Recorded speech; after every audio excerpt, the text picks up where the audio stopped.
ওই বিশাল ready ready চালা আমাকে বিউটি পার্লার হ্যালো গাইস আমি রাস্তা ভুলে গেছি ভাই সব কাঁচরা প্লেয়ার এই খেপা চোদা ইয়ো পিটন বেবি হিন্দি মাতৃভাষা নে বড়া ভিডিও করো আরে ব্লগ অতীতে যা ছিল বর্তমানে যা আছে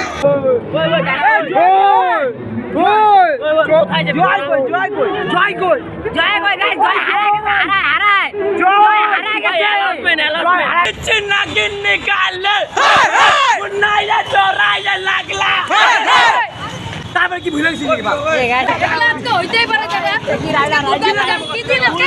দুর্গা পূজা অষ্টমী শাটার কলোনি ভাই ট্রেন গাড়ি ভিডিও তাহলে ভালো হবে হয়েছে তুই ভাইরাল আমি ফেমাস ভিডিও আমি ছাড়বো তুই ফেমাস কিভাবে হবি এটা বলতো ও তুই ভিডিও ছাড় এরকম বলিস না তুই কোনটা লম্বা বল আমি তো নাদাই দেখতেই পাচ্ছি ধুলা ধুলা হয়ে গেছে এবার কুয়াশা কোথা থেকে আসলো